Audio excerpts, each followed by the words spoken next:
Hello, everybody. Tonight, me and Greg have brought on a special guest, Mr. Jeremy York. Hello. How you doing, Jeremy? Pretty good. How you guys doing? Good, good, real good. Not too bad. Not too bad. That was quite an intro. Yeah, I make a lot of videos. Sometimes the teeth rattle a little bit extra. It's hard on the headsets. It I've made a lot of videos myself, so I understand the pain that comes with making them. Oh yeah. Oh yeah. Mine are really hard to edit because of what I do with the What, ITC. what program do you use? Well, I do. I just use Movavi video editor. Okay.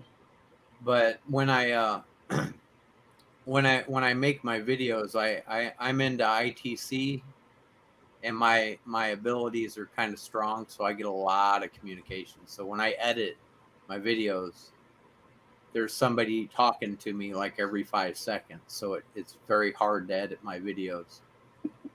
Very, very hard. I get that too. It's pain, to say the least. and Hello. Marie. All right. Oh, we got Miss Barber here too. All right. So you want to start the conversation, Greg? Do I? Yeah, start it. Well, I just think it's really great to have Jeremy on the show. Number one. This is actually the very first time today that I ever messaged or I friended Jeremy, and I sent the invite on the same day. And so, anything you want to tell us about yourself, Jeremy, feel free. What do you want to talk about? What do you want to talk about, Greg? Bring up a subject. Just throw it Well, out there. you know what I want to bring up is his tremendous recovery from the accident he was involved with. How many years ago now, too? It's actually been right at 18 months now. 4 days ago, it was the 18-month anniversary of the accident. And I was actually over at my dad's house, and I was thinking, holy cow, it's been that long already. Yeah. And yeah, recovery's been slow, but I am further than where I expected to be. But at the same time, I am not where I expected to be, if that makes sense. In what respect, Well, if I, I could ask? I had hoped to be done with everything at this point. Um, but I still got a couple more surgeries to go, and the next one probably won't be until at least the fall. So are you how which parts are you done with now, and which parts? I think I am done with this side of my face here because the last surgery that I had, hi Adrian, the last surgery that I had was to bring in my cheekbone a little bit so that it's not sticking out at a weird angle. So now everything is nice and smooth. The whole side is still sticking out a little bit, but it's not as noticeable. Well, you want to let everybody know what happened, how the I mean, what happened to you in the accident. What happened to me was so first of all I used to work in an ice cream factory, and my job was a forklift driver. And part of that job is that we how do I explain this? Now that it's been so long, I'm starting to forget bits and pieces. But there's a peanut room that shoots peanuts over to one of the lines because one of the lines make those ice cream drumsticks and it's Yes. got peanut coating. So I went into this room because I was getting ready to change the peanut bag, and this tank that all the peanuts go into has a little sight glass about that big around, that thick that you look into to see how full or empty the tank is. Well, the clamp failed. The clamp that holds the sight glass down failed, and that thing went shooting off into my face and pretty much destroyed the left half of my face. Uh, Ouch. I've had reconstruction surgery 3 times to put everything together. I still have to have my nose redone because the bones that they put in there, they took them out of my hip. They put in to build me a new nose.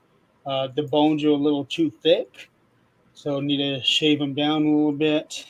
And then, um, it, Virgil, I'm sorry, but I hate strawberry. In fact, I think we might have actually been running that flavor the day of the accident. I can't be too sure of that. Um,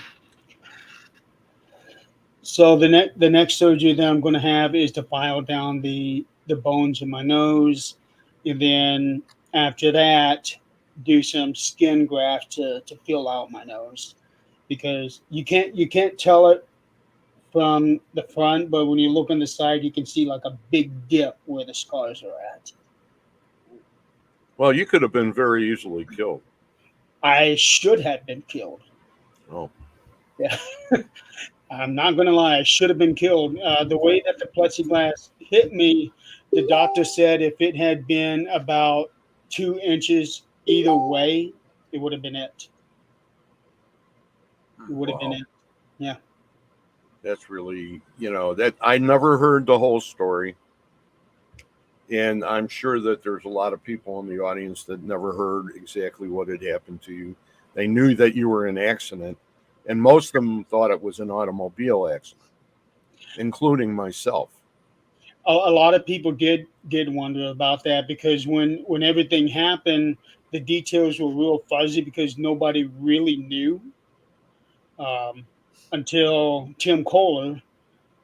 He came to see me at the hospital over the let's see, like 4 or 5 times while I was in the hospital over a 2.5 week period, and I would tell him what had happened, what's going on, and then he would spread the word out to the people who needed to know, and um, that's how people started understanding Well, what you have a great group of people there. You still have, and it's. and the people that have been around you have been very very good people. And I'm not taking anything away from the other people that are involved. But I without saying anything, unless you want to talk about it, I would say that everybody's on the same plane, and nobody wished anything bad for you. And it was very very unfortunate. I know the thing that I remember the most was the fact that it was after you had been traveling a lot. I want to say, yeah. okay, and then I thought, well, he had to be going on another trip for this to happen. Like he was in an automobile accident. Yeah, well, first, I've had a wonderful support system. I still do. I still do. So and and it's not like the kind of support system that I had is going to be, oh, you're going to be fine. It's going to be no. I had the support system that I needed. For example, Chrissy Baggett, she had to get on my ass about a few things to get me to do some things that I didn't want to do, but I knew I had to. So somebody like Chrissy, she got on me to do it. And if it wasn't for her, I probably never would have done it. Chrissy has an Yeah. unbelievable heart, and the first time I watched her, it was like I knew right away that that heart was just so big. Oh I yeah. could just feel it, and Yeah. that's that whole condition. That's why I said to you what I said before we started. Right. And I'll just leave it at that. So now that you're feeling better and everything, are you going to be involved in a lot of investigations this year? I've only had one investigation this year, and that was actually about a week and a half ago. First investigation in 6 months. And I'm going to be honest, I did not miss going on an investigation. And one of the big reasons for that is because lately, a lot of the places that I go to, it's all the same thing. It's all the same thing with few exceptions. Um, and one of those few exceptions was one of the last investigations that I had before the accident. That was at the Masonic Temple in Salina, Kansas. Um, that place has never disappointed me. And real quick, I want to do a shout out to Adrian. She's part of that support system and still is. In fact, she was actually the one who fed me my first real home cooked meal since the accident. And So that was is this five. Adrian? Is this Adrian from Colorado? Yes. Okay. Yep. Sorry, Adrian. I would have said hi to you earlier, but I couldn't remember your last name. And Yeah, Greg's always being rude. You don't. I'm just it wasn't intentional. just, Thanks, But Reggie. but in terms of investigations and all of that, I had actually started putting the paranormal world on the back burner, not only for so that I can heal and recover and all of that, but it's also giving me a lot of time to kind of go back and think what is really really important to me right now. What is the most important thing? And I got to be honest, the paranormal was not at the very top of that list. Um, so you kind of had to not necessarily let certain things go because I'll never let go of the paranormal. That's not going to happen. Um, but it was good to kind of put it to the side and focus on other things. Focus on things that I needed to work on, and I'm actually glad I did because I now feel like I have finally found purpose um, apart from that. Because now I'm really fulfilling me. That is really a cool way to put it. I know, that's something that usually happens when somebody has that kind of an accident, where they have to go ahead and redo their not their wish list, but the list that they use for their life. Yeah, I my can't think of the my name of it. priorities. Yes, Yeah, my priorities. Another thing that really took a big hit is the bowling world. Most people know that I bowled everywhere. I've traveled the country to go bowling. Um, just a month ago, I was traveling over to Nevada for a bowling tournament. well, did I just hear you correctly? because this is your connection right here, Uh right oh. now. I am like a semi-pro. I've been in bowling centers my whole life. I've got 33 years as a mechanic. Okay. Yeah, I yeah, I've actually thought about going that direction when I got out of school, but I ended up not doing it. yeah. Um, yeah, yeah. I have been bowling since I was 15, 16, somewhere around there. Very cool. Yeah. In fact, I even have a bowling tattoo. Wow, man, that's neat. Small world. I was going to say that Reggie is he has made all his extra money in life on oiling the lanes according to I don't know if you can see it. the That's one people of that the give him the extra 299 money. rings.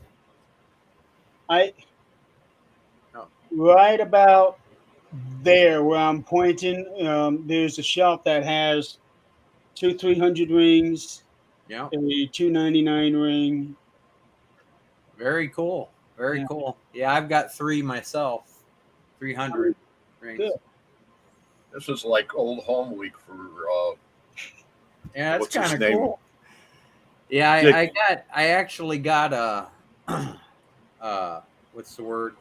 Approved by Guinness Book of World Records to go after the most pinfall in 24 hours. And I may be doing that in July or August. I don't think my thumb can handle that. Yeah. We were gonna do it last year, and we were gonna go ahead and have my couch was gonna sort of sponsor it. I think And I actually bowled with him a long time ago. Is he the one that where his backswing goes straight up? No, he raises funds for lost limbs. my couch from the Oh, I'm thinking from of Jason Couch. I'm sorry. Oh, no that's the right. Yeah. the haunted Jason ark. Couch. Yeah, I did not even associate my couch to. Yeah, no, you were thinking of Jason. Yeah. Yeah. Yeah, I was thinking of Jason. That'd be pretty cool. I I have always wanted to investigate a bowling center. Um, that is one place I really want to do at some point. Well, I actually Investigate. have I have a video on my computer, on this computer right here, when my awakening had first started getting real strong. They're Mhm. trying to get my attention, and they knocked a huge box of light bulbs off my wall, like poltergeist wise. Uh, it was it's quite a video. Let me see if I can find it. I'll show it to you. This was behind his lanes. Yeah, Now at one of the bowling centers. Now, Jeremy, you're in Ohio or Indiana? Indiana. Yeah. Okay, so you've heard of red carpet lanes in Milwaukee before, right? I have not. Red carpet lanes was where they used to run all the ABC bowling events, championships with Dick Weber and all those old guys back in the day on TV on Saturdays. Oh, Used the to have PBA events. Yeah, Oh, okay. and I was in red carpet lanes, and I was speaking at a Muskie Inc. group. So fishing is brought into this. Makes it a little easier on me when you guys are talking about bowling balls. But anyway, I thought as soon as I walked in there, and I wasn't even close to being anything on my path or anything. And I can remember walking in there and going, wow, this place has got its own feel about it. And there's been so many big bowlers there that I bet you they're all there. I wouldn't be surprised. Um, the tournaments are all over the country. We have several. We've had several PBA tournaments come through Fort Wayne, which is the area I'm from. Yeah. Um, in fact, I dare say Fort Wayne. Well, no, I don't want to say that. I think lately it's been more like Noblesville. I think that seems to be the hot spot for the PBA tournaments. But the guy that owns the center, I don't even remember the name of it, that owns the center in Noblesville where all the tournaments are going through. He also owns one of the centers up here in Fort Wayne that I used to bowl at regularly. Oh, that's really interesting. That's for sure. Yeah. How many bowling pins do you have?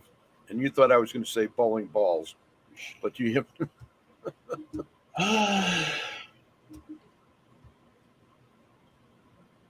Anywhere between 40 and 50. Reggie, how many bowling pins do you got? How many pins? Yeah. Like actual pins? Now, how many bowling pins do you have? You're talking about actual pins? Yes, one's off the bowling alley. Well, I've got one behind me back here, but I'm the head mechanic now, so I've got about 1,600 of them. They're just at the bowling alley. I can take them home anytime I want to, as long as they're not not like brand new or anything. I have a guy in my group, my vet group over at the VA, and he collects. He does tournaments, and his big thing is bowling balls. So There's one of my pins right there. okay, I can see the top of it. Yeah, that pin, one of the bowling centers in Fort Wayne gave me when I shot my second 300. But all of my other pins are in the living room, and they're all lined up on top of the entertainment center. Oh wow, that's really cool. And bowling balls, I've got 30. I just find that this friend of mine, I want to say he said he's got something like 16 or 18, and I just said, what do you need all? You can only throw one. You know, I can see two. I can see 3 2-ball bags and a 4-ball bag from where I'm sitting. That's in case you got to get out the door fast or what. Oh yeah. No, I'm just yeah. Well, when I do the national tournament, I'll take 8 with me. And they're all drilled differently. They all react differently, and you just never know what you're going to run into when you do a tournament like that. So I was actually, Reg, I know you'll understand this probably better than Greg would, but during the singles portion of the national tournament, I was actually throwing a ball that's called the True Blood, which is a plastic ball with a weight core in it. Yeah. Yeah. Plastic balls are normally those that would just go straight. They don't hook or anything. But this one here has a weight core in it so that it can be used on extremely dry lanes. Oh, okay. Yeah. Those were the ones that Reggie was paid not to oil, right, Reg? Oh, jeez. So here's my bowling alley video right here. This is the only one I've got more, but I'm not done editing them yet. Okay.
right. I know Hey, Red. I kind of drew that one out a little bit, but I had to cover every angle on that video. Okay, before we go on any further, Will the thing fall over again, real quick? Oh, show it again? Yeah, the box with the light bulbs. The up close one or the one off in the distance? The first one. that one there. Trying to. Yeah. Well, I was just trying to figure out which way they were all leaning and compare that to which way it fell. That's a better picture of it. Because you see the whole box. Yeah. And it just went, and this was at 7 in the morning on a Sunday. There wasn't anybody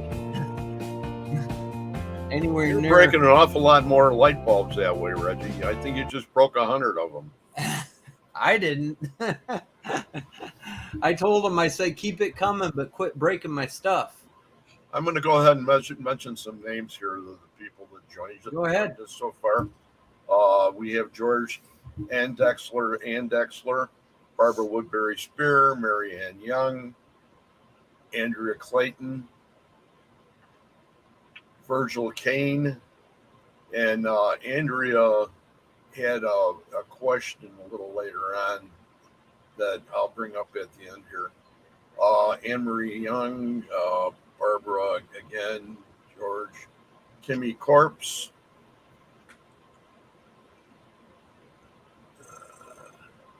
Joanne Stewart, Debbie Wallace Hagan is here. Well, there's a lot of people. Brad Webster, hey Brad. And that's it. And the question is for Reggie. Uh-oh. Uh-oh, that's what I said. I want to know what Virgil's talking about. If I decide to go where? A couple comments up, he was talking about Port of Athens, Greece. Oh, yeah. The islands. But Adrian's question had to do with your awakening, Reggie. You said awakening. What do you do? Who asked that? Adrian Clayton. Adrian is the leader of things in Colorado. Oh, okay. She runs would that be the western side of the states? Things of Colorado is basically the Colorado chapter of things. Okay. Well, my whole life, I've always felt that seeing and hearing is believing, and my star family, my guides all know that. And so when my awakening hit, I was hearing my name out loud everywhere I went.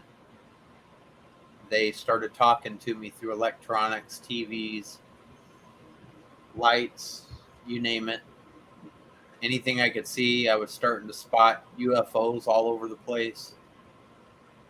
I was getting really in touch with my star family.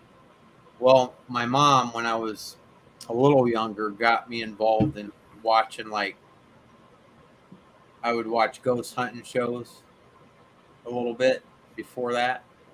And I was familiar with all the equipment. So just to find out whether I was crazy or not, I went ahead and bought some of the equipment. And generally, when I turn on an SB7, for example, it's like I'm on the phone with a family member. It just lights right up. My abilities are kind of a cross between psychic medium / ITC. I don't know how to describe it exactly, but I've even been able to find missing people just by turning on the equipment and asking them to lead me to somebody. And I would follow maps and listen to what they're saying and go over my recordings, and I'd ask them for a street name that intersects something, but I wouldn't say the street name out loud to give it validity, and they would say the name of the street, and so yeah, it's pretty amazing. So the reason I went ahead and brought that up is because of the fact with what happened to Jeremy. Jeremy, have you experienced anything like that since? I have not. You have not. No. I've had a few people ask me if it was like a near death experience or anything like that, but I've never had anything like that. Okay. That was something that I had thought about earlier today, because I know there's been a few times that things have happened to me where I walked away when I should have been dead. And, besides the war, these are back here. And it's always come to the forefront where it's pushed me in this direction as far as my mediumship's concerned, and working on the psychic end of it. I think it's important not only for you to talk about that. That's why I asked. And the other thing that I wanted to bring up is the fact that since you've come out now, you pretty much are running all of the shows that are on Things Network. Are you running all of them, or as far as orchestrating them is concerned, or? No. All for the Things Network is basically we're just hosting these shows. Okay. But all of our show hosts, they run their own shows. I don't have anything to do with them except for my own show, like Supernatural Talk, 13th Dimension, Marks on Wrestling. All of the other shows, they run themselves. They dictate what they want to do with their shows. I don't tell them, okay, do this, do this, do that, have this person, don't have. I don't do that crap. Okay. Every show, they do it how they want to. I was just, Reggie, you take over. I've got to answer this call real fast. But that's where I really wanted to get to the meat and potatoes. Is what are you doing with the Things Network now, and what are some of your goals in the next year as far as where you want it to be compared to where it is today? And I'll just take this call while you're. Where I would like to see Things Network, Yeah. off of Facebook, to be honest. And the reason I say that is because Facebook has gotten so bad on every level you can imagine. I hear nothing but people just complain about Facebook doing this, Facebook doing that, going in and people will say something, and then Facebook, their algorithms will say, "Oh, this person is threatening that person," or they're saying something bad about this person, and they're really not. And at the same time, Facebook doesn't understand when somebody is joking, and it's terrible.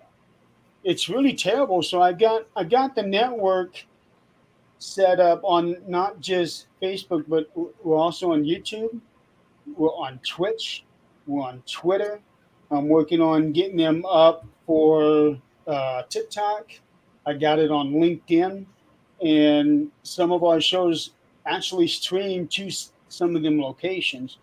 But with some of the hosts, they can only stream to one place, or they can only stream to three places, and they've already got other destinations that they put their show, and it's all on Facebook. Yeah. Yeah, Brad, you're absolutely right. But that's the whole point of it. It's open mic night, free for all. That's the whole point. Um, now, I do want to touch on something I did say.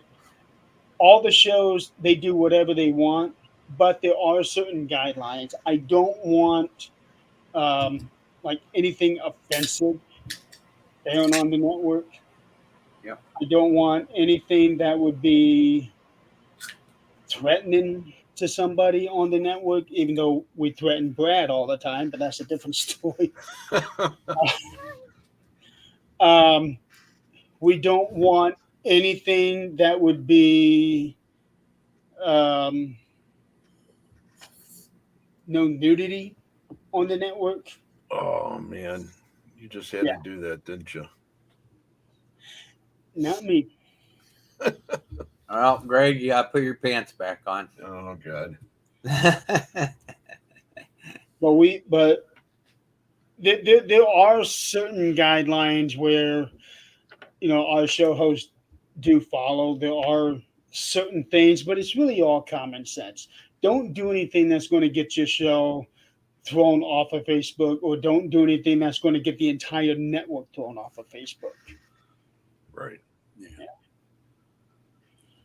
Um, but yeah, I do plan one day to have a website. I've already got the domain name for it, and yeah, we're not going there, Brad. Um, I and in fact, a friend of mine, Carl Alberson's actually been working on this. I didn't know this until about a year ago. Um, but they have a website for their Bill of Rights network, and they're going to be running their shows through that along with Facebook and YouTube. And that's where I want to get our network to, so that no matter what happens on any of the other platforms, it will be going through the website. That is the goal, but it's just going to take some time. Oh, that's interesting. So you don't want anything to do with YouTube, huh? Well, I've had a couple of issues with YouTube because when when people speak certain opinions and YouTube are coming in and saying, well, they're presenting this as fact. No, they're not. They're presenting this as their opinion, and they still take the shows off and put marks on the network, and I'm not having it. That's why I'm so careful with some of the stuff I do, I'll be right back. Yeah. because my original plan for this Tuesday night show was to go after and solve cold cases and unsolved murders.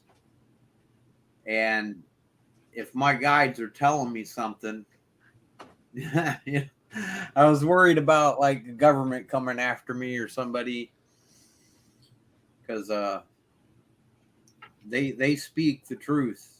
The universe will tell you the truth, and about whatever. And so if I post it as fact and I got it recorded, as being told from an obvious angel, spirit guide, alien, UFO, extraterrestrial, whatever you want to call them, I have it recorded, them saying it. Next thing I know, I'm going to be a lab experiment in the government. if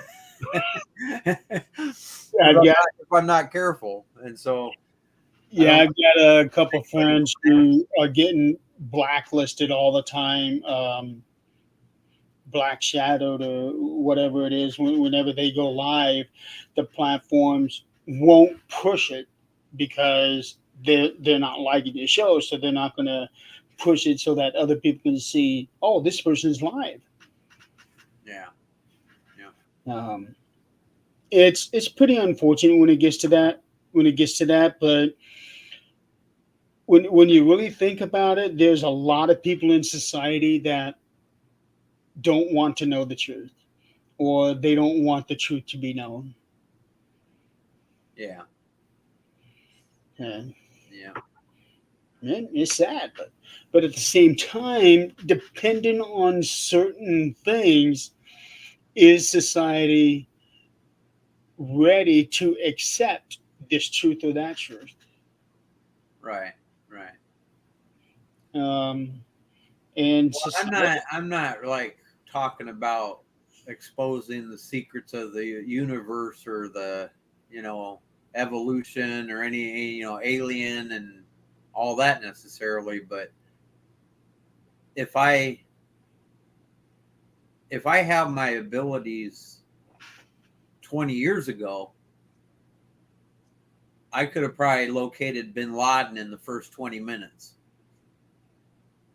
you know, or at least the area he's in anyway.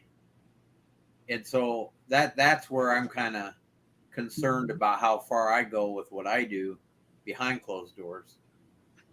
You know, I'm very careful. That's the reason why most of the time when we're running a spirit box or something during a show, I'm asking for, like, you know, one of our shows we had Mickey Mantle and Jackie Robinson talking to us. Another time, you know, I'm just calling on spirit that wants to say, hey, what's going on, you know, and with my energy abilities, I think, and my star family, um, it makes it real easy for them to talk through these devices around me. And so, yeah, and that's why, like I said, that's why when I run the spirit box, I'm not getting too deep into something live, you know, like investigative, you know, I'm just wanting to say hi to souls that haven't been around in human form for a while. And but well, it's some things can be controversial. oh yeah. Like one thing I would love to know, if we could ever get in contact with the right spirit, is find out who really killed JFK. Oh yeah. And I bet you that's something the government would want to be known. Oh yeah. Yeah, I know. I thought about that. Yeah, because if the truth were to get out about that whole situation, now you're rewriting every history book in America. Yep. Yep. There's a lot of people that still to this day, you know, have a lot of bad feelings about what happened back then. You know, they really took a hit, and literally a lot of the people in the United States, and I don't think some of them have yet to recover from it. I know it There's changed the way I felt, but there's a lot of question behind it. But to me, it just seems like simple logic, because he was up on whatever floor it was he was in, the top floor, and he was behind JFK, right? you know, But the shot that did him in came came from the from the front. front. Yeah. That right there tells you there was the second shooter. Well, you know, it's just the same thing as why did they kill Oswald? Yeah. You know, that whole thing was just, you know, and that's very interesting that you would say. I wonder what the spirit would say. Yeah. You know, and I don't know if anybody would want to be the responsible person that goes and brings that out in the public, right? It's not necessarily being the responsible person, or the person who's responsible for getting in touch, but it's a matter of getting in touch with the right spirit, because I don't think Oswald knows who that second shooter was. No. So I think it would be futile to even try to connect with him and try to get an answer, because he said he was just a patsy. Okay, so that, to me, that says, okay, he was set up for this. He doesn't know what really happened. He Well, may have an idea of what happened, but he doesn't know who took the other shot. if he's in spirit, and he's crossed over, he knows who it is now. The truth came out the second he crossed. Maybe. Huh? I'm thinking maybe. I don't think that once somebody passes over, they don't automatically know everything. Well, no, but I mean, it's been over 60 years. Yeah, so it's been about 60 human years. So I'm sure by now he knows. And Virgil, share away. Share away. I'm sure these guys would appreciate the extra viewers. I know I would. Did Oh, did that's funny, Brad. Did you see what Brad put?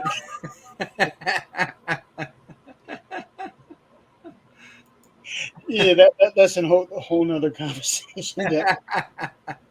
boy, Brad's really on you tonight, Jeremy. Brad's one of my good friends. He's a good guy. I used to, when from Greg Bakken's show, I was on there quite a bit with him at night when Greg would do his live Spirit Box show. Um, there is something I want to touch on. A question that George was actually asking. Why are you on a paranormal show? Do you talk to spirits? So, first of all, I talk to everybody, living or dead. Now, whether they talk back to me, that's on them. Um, now, to give you an idea of who I am, George, I am the founder of Things, which is the Hoosiers Investigating New Ghost Society. We are based out of Fort Wayne, Indiana. There's about 20 of us. We're spread out not just in not just in Indiana really, but there's some members down south of Indianapolis. Got members 2-3 hours south of us. I got members hour to the west, hour to the north. I've also got Nick Muley, who is in Chicago. He's a member of Things. There's also Adrian and Zach. They head up Things of Colorado, which is the Colorado chapter of Things. And then also we got Jennifer Lee in Utah. She works with us remotely when we need her to. She's awesome too. What's that? She's awesome too.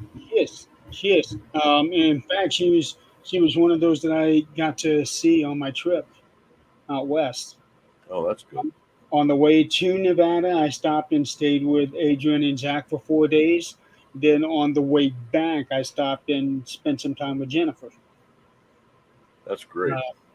And also, I have the Things Network, which is a paranormal podcast channel. And then we stream out to all the different platforms. Now, only certain shows stream out to every platform, but that's because they're coming from my StreamYard account. So you will see Supernatural Talk, the Nick File. Well, actually, I can't really. Yeah, Nick Files does. He does have one spot left open that is not Facebook, and he'll pick one of the other platforms, usually either Twitch or LinkedIn. Also, to the Grave and Back and the Frighteners. Those shows are hosted by Lois Hatto, and also Nick on Thursday and Fridays. They also stream out to a whole bunch of the different channels. And also, I have a thing that I just started, or just revamped, I should say, last year called the Things Family. And it's very much like what the Taft family is, only I went a little more broader than what they do because didn't want to cover just teams to go and investigate hauntings, but I also wanted to have people to go and investigate cryptid sightings, UFO sightings. If anybody needs exorcists, I've got a couple of those in the family. Storm chasers. I got like 10 of them. I can't think. Equipment builders, which Brad's part of. Yeah, I wanted to cover a whole wide range of things and not just for um, hauntings. That's that's really good because George was really and Dexler is a very fine individual, and he's been on a lot of our shows over the last couple of years, and he asked some pertinent questions, and I saw that in the beginning, and I was hoping that you would have gone ahead and saw that and answered that, Yeah, and yeah, he answered like he says he answered it to a T. I So, actually I saw that question when it happened, but you're talking about your accident, so I didn't interrupt you. right. That's when that came up. And I see Virgil says, "Can I ask you a question?" But I don't see a question. Just, just ask. Don't ask me if you can ask. Just ask. And Uh, there's three U's in here, so I don't know who he's talking to.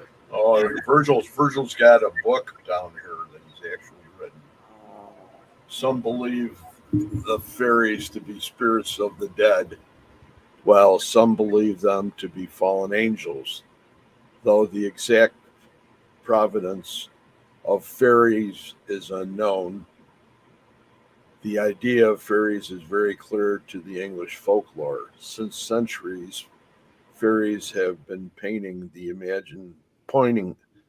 painting or pointing the painting. ima- painting the imagination of children and adults alike with their benevolence, notoriety, and magical powers. Any thoughts?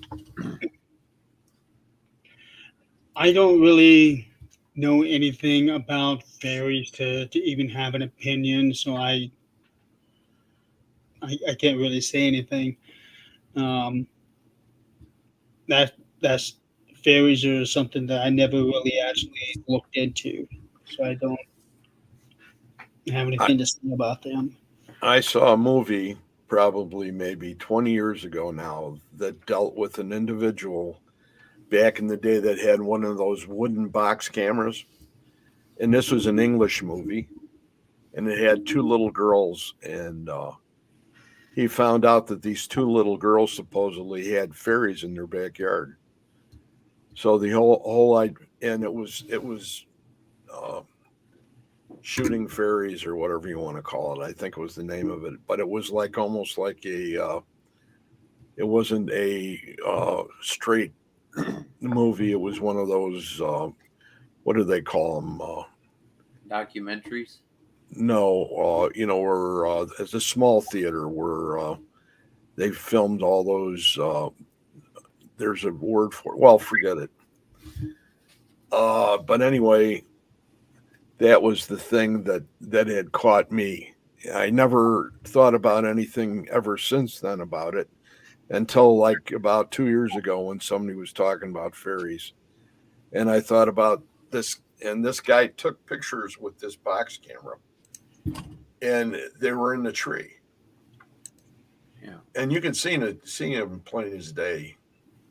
And My thoughts on that question.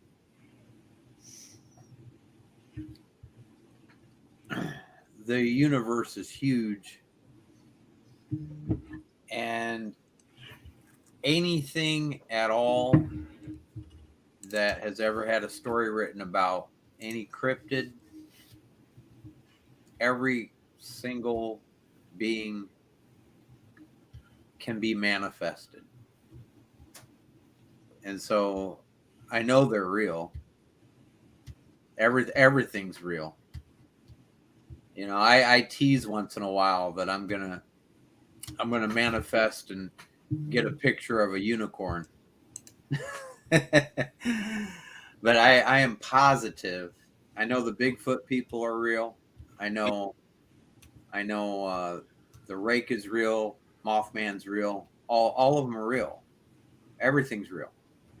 You can manifest anything if you use your energy in the proper manner. You can manifest anything in your life. and that's just I'll call it an opinion, but I'm quite certain it's a fact. You can manifest anything. I don't know what else to say. Share something to you guys to further back up what I was trying to say earlier. Oh. All right, I'm going to add that, what you just pulled up. Yeah. So there's the Things family that I was talking about.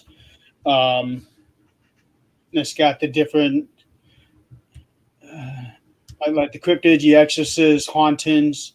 I've also got one for psychics and mediums, research, and networks, and even locations. Yeah. That's really. I've launched it, but I haven't really been able to do a whole lot with it because of everything else that I've been working on. Which one was that? What's that? You're saying out of these shows here, these breakdowns of the shows? No, these are not shows. These are the different components of the Things family. Okay. So like categories. Yes. So you got the cryptids, exorcists, hauntings, which is for the residentials, locations, networks, and now for the networks, that's like the Bill of Rights network or Skeleton Key network, Things network. Psychic mediums, research. This is for teams that focus primarily on researching different things and not just going somewhere and investigate. They're actually researching and trying different things out. Storm chasers, tech builders, and UFOs. Have you gotten it all into UFOs yourself? Have I what? Have you yourself gotten the UFOs yourself? I personally think that I have seen 2 of them. But I am a big believer that UFOs and aliens do exist, because there is no way we are the only planet that has this life. Yeah, there's absolutely no way, because the universe is estimated to be almost 14 billion light years across, which is a speck. Yeah, we're a speck of a speck of a speck. We have seen fairies when we were out Sasquatching with Ernie and Denise Pack. That was Brad Webb. Yeah, he and his daughter actually went out there with Ernie, Denise, and Greg Yost, who was known as Squatch Man. And yeah, Brad was telling me a little bit about it. I think that was the night that I had my own investigation. Correct me if I'm wrong, Brad. Those guys aren't from the East Coast, are they? No, they're in Kentucky. Oh, Brad Webb's in Kentucky? Oh, no, Brad is in southern Indiana, but okay. Ernie, Denise, and Greg Yost are in Kentucky. Okay. That's mind-boggling. Yeah. So, yeah, these are the different components of the Things family. When I launched these about a month or 2 before I had my major surgery last year. Okay. Put me out for a while, and after I got out of it, after I had my surgery, I started focusing on my writing, and that's been my main focal point. Hello, Facebook user. That's been my main focal point now, is because I'm looking to make a living as an author and a writer. Oh, that's good. Yeah. Are you going to go ahead and write about all your experiences in the paranormal? The one of the books is is about that. Yes. Awesome. It's called Paranormal Me, and it's not going to be like all the other books that you have out there where they talk about all the different cases that they've done. Mine is basically going to be stories about this and that I've gone through in the paranormal. One which includes the formation of the Things Network. Another chapter is about the 13th dimension. So I'll be writing quite a bit about myself, Scott, Tim, and Crystal on that one. Um, Another chapter is about my experimentation with the dog whistle. And let's see, there's uh, don't include the cat. So Brad, I what? may have a couple pages on that one if I do.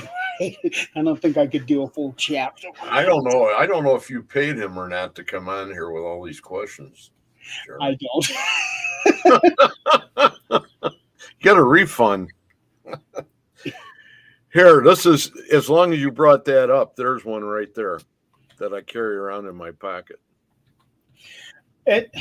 I have been doing the dog whistle thing for 3 years now, and it is amazing how many people have been carrying them lately.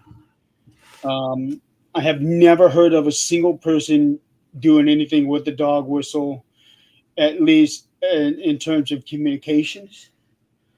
And ever since I've come out with this, it's like now everybody's got one. I never expected it to catch wildfire the way that it has. No, that's for sure. Well, it it's something that can't be heard. You Well, know, it can be depending on what frequency the whistle is. but I mean, it's mostly for a audible. It's either below or above the spectrum, right? It can go both ways. Um, I got 13 dog whistles. 13. Yeah, and a majority of them are within a specific frequency range. How did you end up going ahead and finding those? Well, Adrian gave me 10 of them. She wanted to get rid of them, huh? I I don't. She ended up with 10 of them. She's like, "Yeah, take these. Take You're the these. one that does all of these, and you're the one who knows what they're doing." I had another person give me another a an electronic whistle, so it's not one Wow. that you actually blow and you press a button, and yep, that's what they would do. Call the wolves. One person, well, Chrissy's team. It was actually Chrissy's team. A member of her team, Amanda, who was actually the one that gave me the electronic whistle, tried a whistle, but the problem was they were at a cemetery when they did this, and it attracted coyotes. Oh boy. Yeah, so Amanda was sending me a text that next morning letting me know what she did, and then she said, "Yeah, we tried it at the cemetery." I'm thinking, "Oh no, you didn't, did you?" I haven't let her live that down since, and that was 3 years ago. So, when you really talk about a lot of the investigations, did you have a love of cemeteries? I've done a number of them, um, and I usually use those for training purposes. But I haven't done one. Actually, it's been over a year now. First time I met up with Adrian and Zach over in Colorado, um, they took me to one of the really big cemeteries in Denver, and that was actually one of my first investigations after the accident. The Probably my second or third one after the accident. They took me to this cemetery in Denver, It was really cool because in that area, there were a lot of Masonic graves, but there were also a lot of graves that had other kind of symbols that we didn't know what they were. We had to take pictures of them and look them up. Did you find out what they were? We did, and I forget what they were. Tim was the one who ended up finding out. Uh, kangaroo. Because I don't. was this cemetery like south or north of the university? It's in Loveland. It's in Loveland. Okay, Yeah, which is just above Denver. right. So I don't know where the university is at. Yeah, the university's on the south side of Denver, Okay. and I thought there was a cemetery in between there because I can remember when my daughter would live there for quite a few years, and now she's in Seattle. So actually Bellevue. So Ross Allison comes into play now. There, there was a place called Cheeseman Park that we went to, Okay. and again, I don't know where that is actually in Denver, but I don't know where that is in relation to the university. How are you spelling that? I want to say it does not have the E after the S.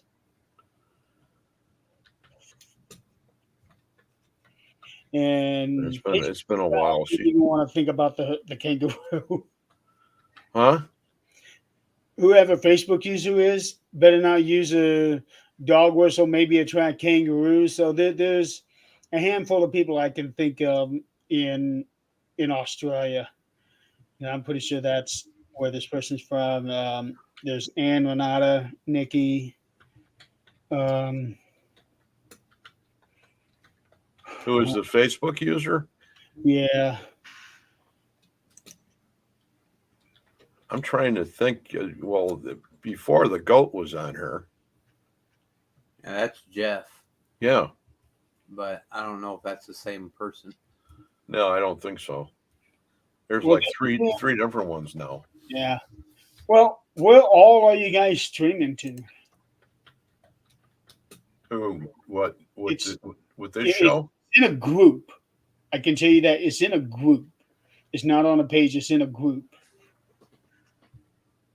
I'm Oh, not you sure got- what group it would be. You got Parapost. You've got boy, I don't know. The other ones, I think there's like 3 or 4. There's 2 YouTubes. Where's Chris Carr when we need him? 2 YouTubes, Paralinks Plus, and Parapost, and Okay, Paralinks is the one down there on the right, I think. Bigfoot and the Bunny, and Right. Dark Horse Horse Paranormal.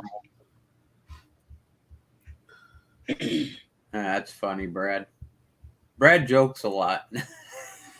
He does. And his jokes get him into trouble. I used to enjoy him on Bakken's show. That was the last time I saw him until tonight. Oh, I saw him a couple times. I think it was on one of ours. But he's interesting too. He's a great box builder. Yes. He has built a good number of stuff for me over the last year. He is almost on all of my shows. Yeah, you are in trouble 100% of the time. You just get yourself into more trouble. Just keep digging. He how do you like his new like his rim pod that he built? Do you see that one? I just saw it the other day. The skull. Yeah. It's pretty cool. It actually kind of made me think of the skull that you would see in the intro for the old Scooby-Doo shows. Okay. Where it would light up the way that it does. Makes me think of Right. that. Yeah, I am aiming I am aiming for China, so I am gonna keep digging. Oh boy. Actually, I think you're going to find yourself in the Indian Ocean instead of in China. Yeah.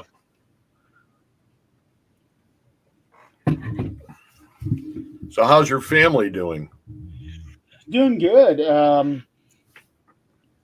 The whole time that I had been going through my stuff, my dad had been going through stuff too. Yeah. He had to have his right shoulder replaced, and then 5 months late, 5 months later, he had to have a pacemaker put in. Oh, And after he had that pacemaker put in, his life has really gone up. His quality of life, and now he's got a little more energy than he ever used to have.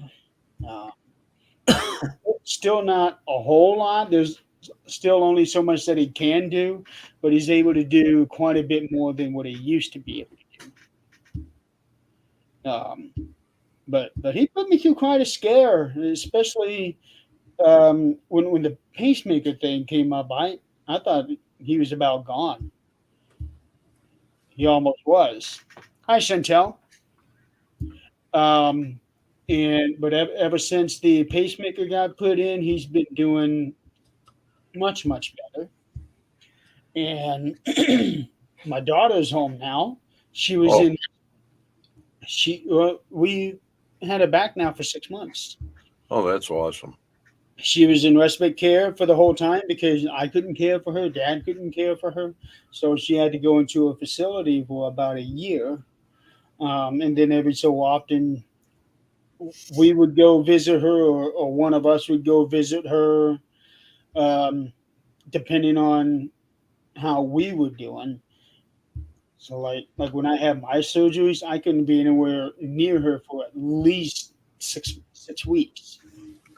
Yeah, that was one I can remember when you were first getting into all that, and I remember the story about what that your daughter had to go Hmm. and be cared for. So and I just thought, wow. Yeah, I bet you when she came home, she lit up like a Christmas tree. I bet, huh? oh, she did. She That did. that She is awesome. right before Christmas, 10 days before Christmas. There you go. Yeah. I Um, know I know it was close, but I didn't know exactly how close. And kids are kids, and it's great that and she just turned 18 last month. I know. Hmm. I, she just turned 18. I'm thinking, where in the hell did you come from? It's Right? like yesterday you were just being born and now you're 18 years old. Is the mother around anywhere? Barely, No. barely. Okay. I'll leave that lie. So Do like, you do you do you do you do anything else besides what you brought up about bowling? Do you fish or anything like that?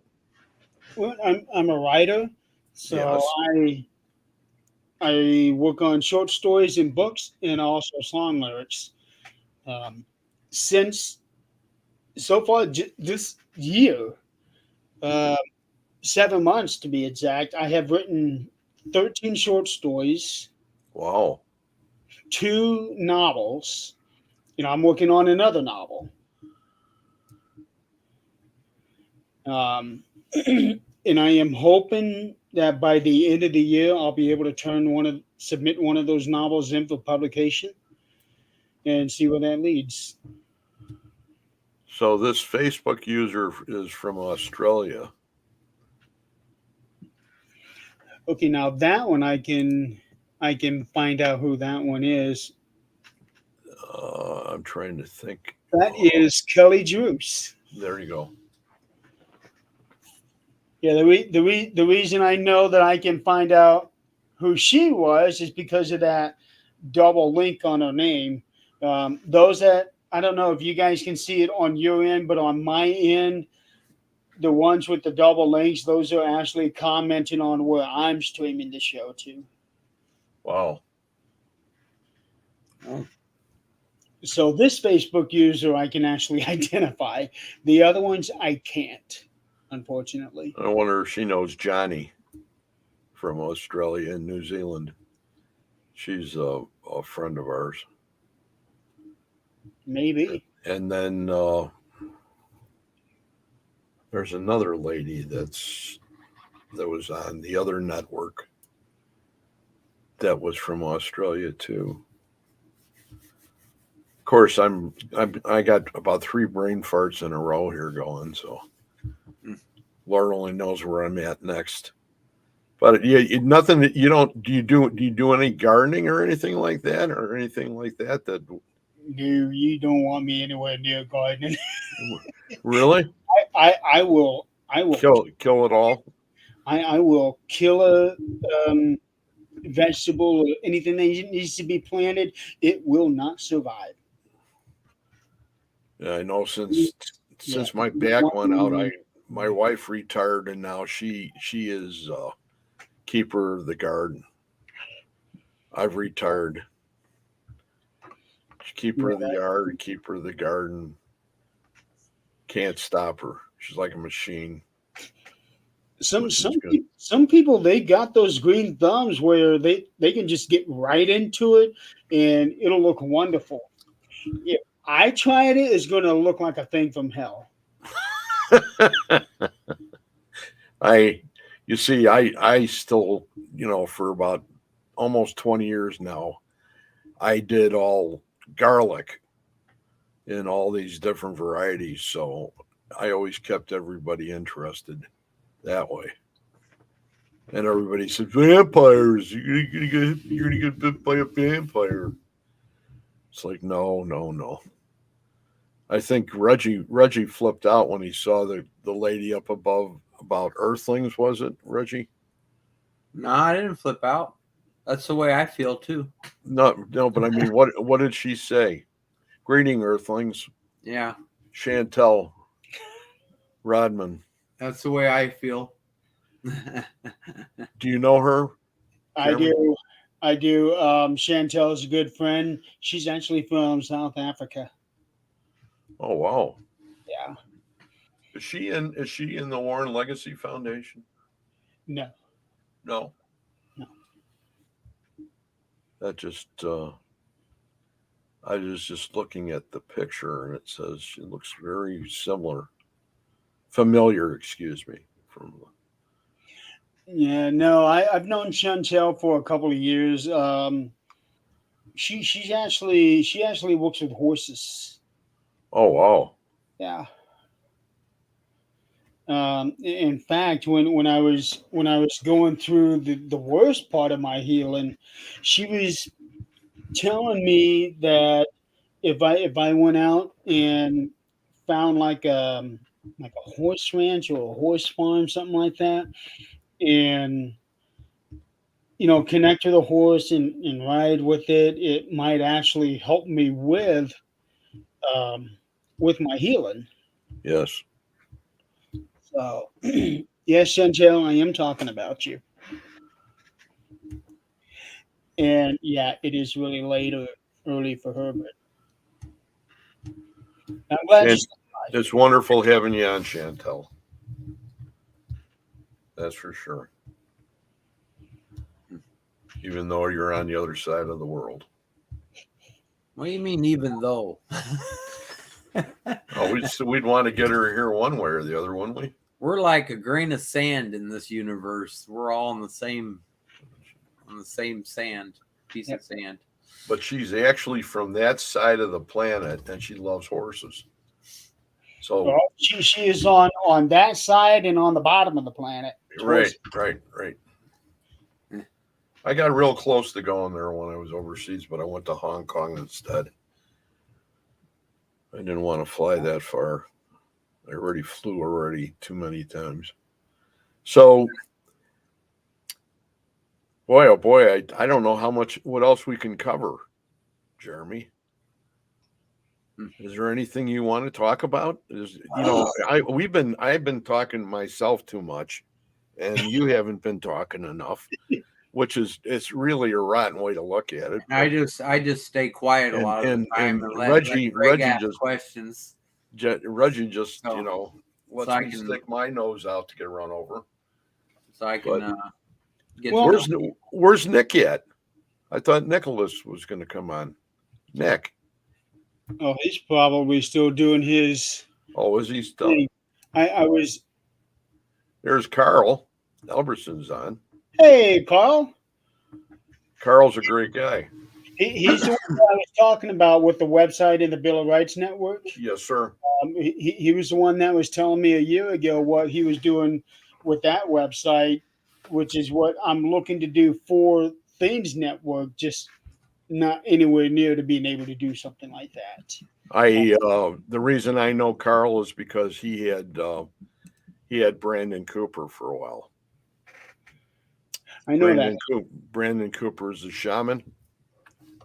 Yes. Yeah. Yeah. Now that you mentioned, yep, I know who you're talking about.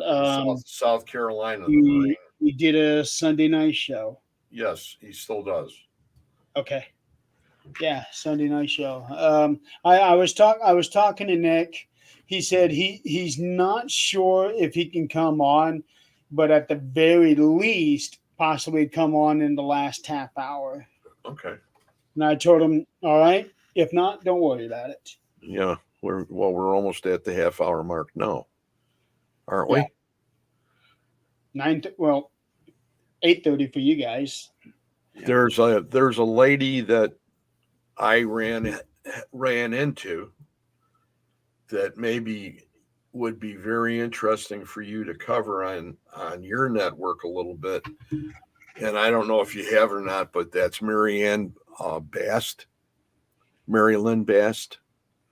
She's a psychic artist that does psychic impressions with paintings. And I'll show you what her work looks like. Not familiar with her. Mary Lynn. Like this. And you could see the heads down on the bottom. Can you put that on full screen? You got the bottom covered up by your name, Greg. Well, I can't do anything about that, can I? Hold on a second. You're in the control room. You're running this. Put them on solo layout. Oh. I'm not used to moving people around. Let me see if I can do this. Oh, here, you take the painting. Oh, here, let me grab it. I'm trying to get you to where you can do it. How about I kind of suck. All right. But this was done where they just she simply pours. Hold on a minute.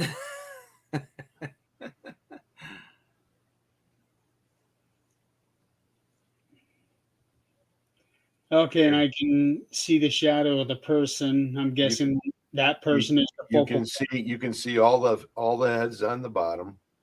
You can see the heads on the top. You can see the weird sort of creature that's on the right-hand side that's sort of white, and then there's a skull on top. And this is all subject to interpretation. Yeah. But it's she did 2 of these for me, and she simply pours the paint, and that's how they come out. That actually makes me think of a scene to the X-Files intro. Now you got me all screwed up. There it is. Wait a minute, I want to show the other one. No. You got more space on your camera in this setting. All you would have to do is click on Greg's video box down there at the bottom where the 3 dots are at, and it'll say solo layout. She asked for the colors.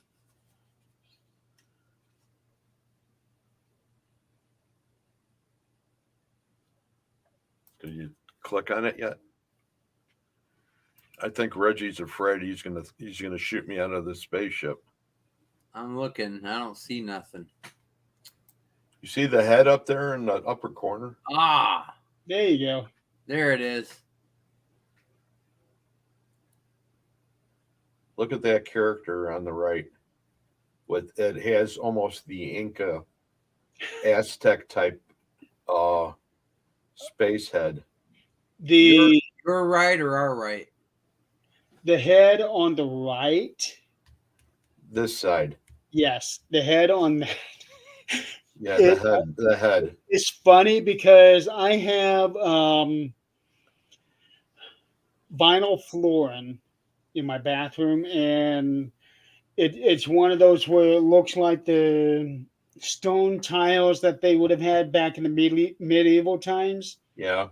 Well, the designs on there's a bunch of different little designs, and one of them looks just like that head. Oh. Yeah, And look at the face on the other side I know. with the two eyes. And it almost looks like some sort of horse head or dog head. It's pretty cool. Yeah, I'll tell you what I do like, those three owls that you got behind you. Yep. Oh yeah.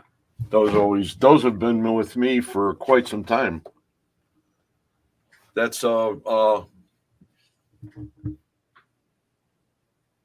I'm really going. I just lost it tonight. I can't even think of it. He was talking about those It's- owls behind you. It's a tapestry. You can get them if you wanted to go ahead and and I wanted to just cover up something with them. I didn't want to go ahead and have them behind me because they're more important than that. You know what I mean? Put me on the spot like that. Owl wise, they're important to me. And Jamie Lynn Keller's here. Hello. Hello, Jamie Lynn. But that's where that is. I mean, oh boy. I don't know who that Facebook user is. I know Nick Malay, 11:30 in Australia. That's Kelly. Kelly Is that Juice. okay? Kelly again. Yeah. She's the one that made the comment about the one down towards the bottom. Looks like is in there. Sorry, my imagination. I'm not going to repeat it. There goes the show. Uh-oh. There goes our PG rating. But no, I don't care. Yeah, we're just going to PG-13. It was penis. Okay, if you can't get over it, no. Cough a little bit, and you wouldn't even hear the word being said. There you go. That works. But yeah, that's what I've been focusing on, really, instead of the paranormal lately. I'm still, I'm still doing supernatural talk, but if you really look at our shows, especially on open mic nights, we tend to talk about anything and everything but the paranormal. This show, believe it or not, has gone on all the way around on the gauntlet. I mean, totally. And it's amazing that how he started out with this, with wanting to do cold cases, and that is, Reggie, if you want to do cold cases and you want to start next week, it's up to you. It's your show. Yeah. Because we got Thursday nights, we've got perfectly normal paranormal communication, and we do this same kind of thing, but we have another 4 people in the room, and we just invite them on. But I wanted to make sure that we had you on tonight because I wanted to go ahead and touch base with you and see how you're doing and what you're up to, and everything else, how everything's going with you and the family, and how the world's treating you as far as the paranormal's concerned, and all your friends, that are important people. Well, as far as how the paranormal is treating me, I would dare say that it's not. And I'm not saying that it's treating me bad or that it's treating me good. It's just not there anymore, almost, because I have separated myself, step back from it a lot, because I'm just seeing so much drama everywhere. Wham wham this, wham wham that. So I don't have time to deal with that. Um, We don't, we've seen it very close to us, for me and Reggie. And I just sort of, that's their business. yeah, I'm not going to, it's not going to take me away from what I'm doing, because I'm still, but I haven't really burned out. Now, that is something that I'm very interested in knowing, if you considered that as far as you and the paranormal is concerned. And you think that you could go for, say, 6, 8 months and you'd go right back to it again. when I went investigating, we did the Middle Point School in Ohio, You're right. um, Okay. and It's it close actually to Post Town, right? yeah, a couple hours maybe, Yeah. if I got that right. So yeah, it's not too far from Post Town, but going back into it, I gotta say it felt good. It felt good doing it. But when I was away not investigating, I didn't really miss it. But this one here, brand new place. I had never done this location. I had never even done a school. Wow. So so I was excited about that. Um, Finally getting to do a school, and I think I actually saw something like a human figure sitting at a desk. Um, I ran trail cameras, and I just happened to have a trail camera right behind the spot where I think I saw something, but I just hadn't had any time to go through it yet. You probably have something. I hope so. I hope so, but You I know, just haven't had a chance to go through it yet. Um, Now there is another investigation coming up in 3 weeks, I think, and it's over in Ohio. Don't remember exactly where yet. Clarissa's the one that's handling all of this. Clarissa Haler from Unveiled Paranormal. it's not Madison, is it? No, no, it's in Bryan, Ohio. Oh, okay. Because there's the place that we're going to be doing, and then there's also a brewery, but that's not the place we're going. There's a second location in Bryan, Ohio, but I just don't know where it's at. Um, Do you keep in touch with Jason Snyder?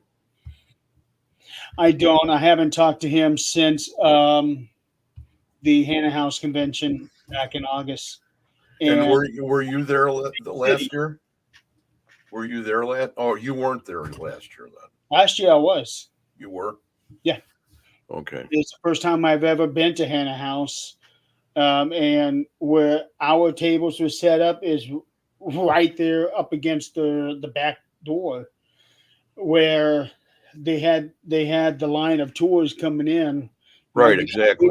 I did not realize that was where they were going to be having people go through. So we saw everybody come. Exactly. There were tons of, I had been to it probably maybe 6, 7 years ago, and then 6 years ago.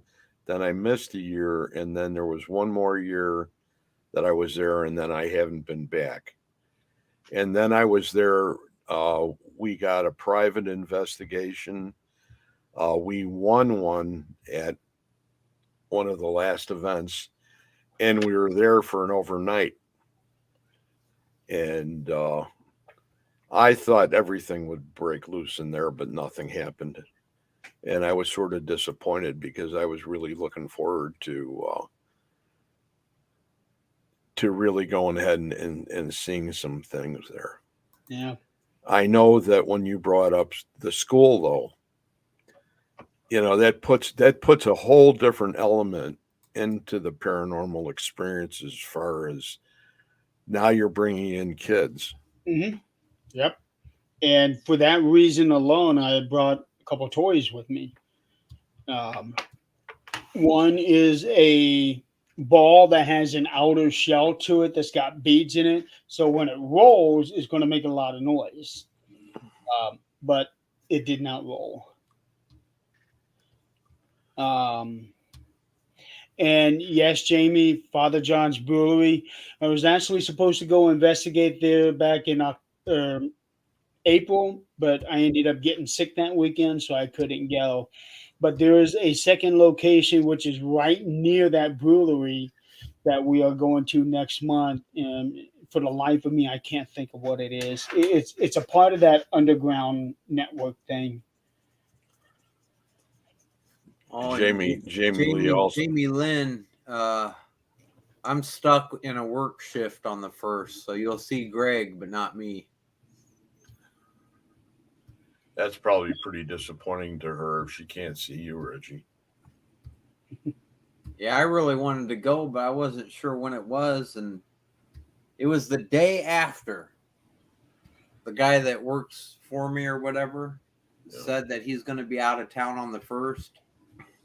And he even asked me to work for him on the 2nd if he couldn't get back in town in time. And I said yes. And then like the day after, the June or July 1st date popped up at me. And I'm like, That when you brought up that school, though, there are so many great places within a real short distance, between Post Town, and then you've got Madison Seminary, and you've got Mansfield Correctional, and and those are all right there. And then you go up to Lake Erie, which isn't that far away. It's just the other side of Cleveland, and you run into a whole bunch of stuff. Have you ever done anything in Cleveland? The closest thing to Cleveland that I've done is the Madison Seminary. Okay. In Madison Seminary, I did that 5 years ago. But when we went there, it was the first weekend of January. Oh. It was so cold. It was terrible. it reminds me of the first time I went into Broadhead, Greg. Yeah. Now, when you said that it was so cold, when we went to Madison Seminary, it was in July. Oh no. And up there where the office was, was it the principal, or I can't, whoever it was that had the big desk in that room? Anyway, that room, and then you had the attic above it, right? I believe that was the case. And that room probably was 95, 100 degrees. Oh. And you would just... Are you talking about the great big attic room, the one that was next to what was known as the rape room? And then yes. That was the top floor. And then down below it was the room, was the another floor that had that, like the principal or whoever. All the administration offices. Yes. And they had that one big desk in there. And we were debating when we were in there whether or not we were going to go back upstairs. And it was like, I can't say I blame you. Everybody was going, well, if we do that, we're going to have to go ahead and find a dryer somewhere to dry our clothes. Because we looked like we were in a rainstorm. Oh man, yeah. Okay, here we go. Old Williams County Jail is where we're going to be going next month. Old Williams County Jail. Okay, where's that question at? Man, Jamie Lynn? Jamie Lynn, you're picking all the wrong dates here. She said August 13th. Jamie Lynn, what's Jamie, going can on you on put the 13th of August? put her question up there, Reggie? Jamie Which one? Lynn's. It says, I have a question. Yeah, do you see what she wrote under that? Pareidolia. No, that one right there. That's a bummer. I don't know what's at Broadhead on August 13th, Either but way. we have tickets to Godsmack on that day. So you have to pick another date. Oh my God, I would hate to have you miss Godsmack. You know, geez Louise. I had to listen to that for 8 hours going to Canada one year. And I was ready to find a gun to buy so I could shoot the driver. It got that crazy. No, really, I do like it a little bit, but not 8 hours worth. I think that's the day. I'll have to look. I think it's Pareidolia. Yeah, Jamie, in most cases, it will be pareidolia. All right, I got a question. It's going to make me sound kind of stupid. What's that word mean? Matrixin, where whatever. Yeah, Pareidolia. pareidolia is basically matrixin. It's basically your mind trying to make images or make sense of what it's seeing. So you're seeing something that's coming in like this, and up here, it's registering it, and it has a picture in there. Okay. And that's what I just say hello. Because that's the universe showing you someone. Is that when the elevator doors closes or opens? What's that? When you say hello. No, I mean, if I see a face in anything, I'm saying hello to the spirit world. I know. I'm just, because that's a sign from the universe. You got to understand, though, when you guys said something, the word matrix, right? Right. I don't believe in it. And so I'm against the matrix. Matrixing is a process. Yeah. It's actually, isn't it a scientific process? If I'm not mistaken, isn't it, Jeremy? Probably. But is Jeremy still here? Yeah, I'm still here. Yeah, the reason, I just when earlier you guys were talking about, being whether you're getting burned out on the paranormal or whatever. The universe is what made me feel like I wanted to live again. The Matrix is the one that sent me into my depression. And so that's all I want to do anymore is talk to the universe. And yeah. But yeah, anytime you see anything, well, okay, this is coming from my perspective. I'll give it that much. That when you see something and it's a sign, it's a sign. It doesn't matter what it's on, a tree or I mean, I was talking to Spirit one time in my car as I'm going down the road. I was talking to a gentleman that got killed on the highway, and I was driving over the section of highway, and I could feel him there, and I felt like he wasn't forgiving the driver of the vehicle that smashed into him, but that driver didn't mean to do it. And I was telling him he should move on with forgiveness, and that would be the right way to go about things. And as I was saying that, a right way truck passed me on the highway. Said right way on the side of the truck. As I'm saying this. That's the universe. Time doesn't exist. They can orchestrate anything going on around you at any time. Well, I think that one of a good example of real pareidolia would be what the two paintings I showed, because those were both subject to interpretation. And it's exactly on that same plane.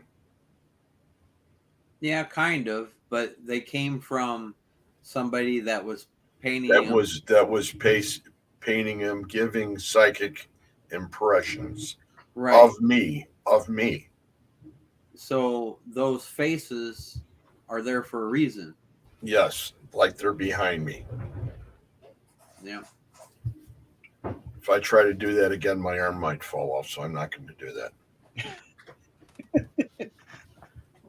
I'm getting, at my age, I'm lucky I can get my arm up that high. I can't throw worth a damn anymore, but so Jamie Lynn has another question for you, Reggie, and she's not asking Jeremy a question; she's asking you the question. Yes, some people that is scrying, but you see what she said? Yeah. Well, I mean, if it's an obvious face looking at me, I know it's spirit sending me a sign. No matter what it is. I had the most incredible picture that I took, and I couldn't believe some people couldn't see what I was seeing. Was it in the bathhouse in San Diego, California? It was where you would go ahead and shower after you came out of the I've never ocean? been there. Oh, Are you telling a joke? No, it wasn't going to be a joke. It was going to be no, out on the balcony here. You took it. Go ahead. After it rained, I was just taking. I wasn't looking. I without looking at what I was taking. I was doing it on purpose. I was just kind of walking around freely with the camera, just snapping shots. And one of the shots was the wood floor of the balcony after it rained. And between the wood and the water puddles in the wood, there was an absolute vivid alien head face looking at me.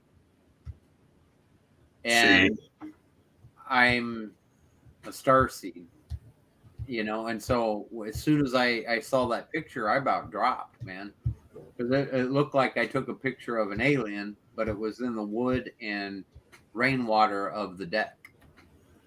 That's pretty impressive. I thought it was awesome. I gotta find that picture. I know Jamie Lynn's reply to the pareidolia question was, there is no right or wrong, which fits right in with what we were all saying. It's all in how each individual person manifests their thoughts. And if somebody truly believes in something, the universe will make that their reality. And so that's kind of, I don't know if I worded that correctly. So we didn't get you any flowers to come on the show tonight, Jeremy. I'm okay with that. It's sort of just give me an attaboy and I'm good with that. You're an awesome person to have on, I think, and it's great to go ahead and get the word out about how you're doing and what you're doing now, and that general approach of how you're dealing with things and where you're going to take it from here. That is something that a lot of people have brought up to me. How I'm handling it, because I have seen in numerous, and I see it on Facebook. Whenever somebody's going through something hard, they wonder questions like, why me, or why is this always happening, or why this, why that. It is the easiest thing in the world to go, oh, woe is me, yada yada yada, and just lay down and let whatever happen. It's the easiest thing in the world. The hardest thing is to take, no matter what kind of situation that you're in, how grim it is, how bad it is, how close to death's door it is to take that and spin it into a positive. Right. And I I personally don't see any other way but doing it that way, because if I were to go, oh, woe is me, what good is that going to do me? It's not. I'm not going to achieve anything that way. And besides, I got shit to do. I need to live. Um, it's learn and grow from it. That's another thing to go about it. You see what Brad Webb says above that.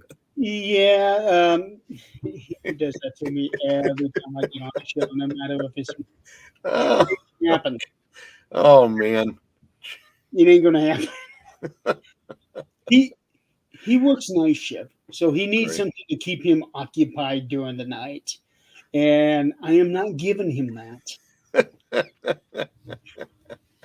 So Oh, that is where the power of manifestation is going to fail. I am not giving him that. He can wish and wish and wish, but I am not giving him that 8-hour thing. I gave well, him I guess hour you stuff, better right? throw the baby out with the bathwater there, Brad. Yeah. What would be fun? You ain't spend no money on that.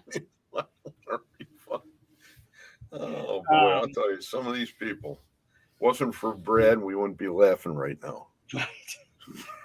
So for me, it's like the whole thing about this thing has gotten me to reevaluate my entire life, reevaluate my priorities, and now that's what I'm focusing my attention on, because a friend of mine once posted a meme saying, "We were not born to work and die." And I believe that wholeheartedly. We were born to live a life. And that's what I'm doing right now. I am living life. That is awesome. Yeah.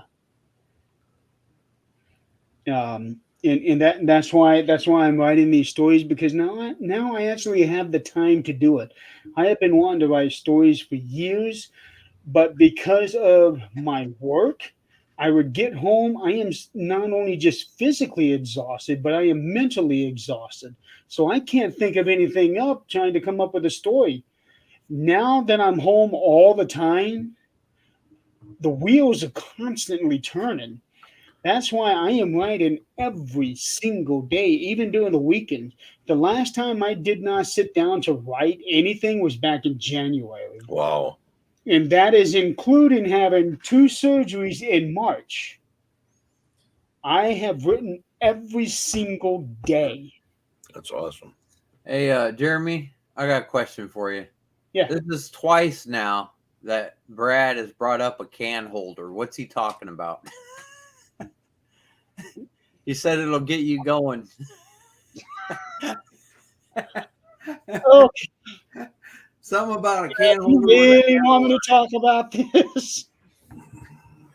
Okay, so yesterday or 2 days ago, Brad sends me this picture, and at first it looks like a mug that you're drinking out of, but instead it's one of those things. It looks like it's like a snap-on handle that you put on a Sprite can or a Coke can.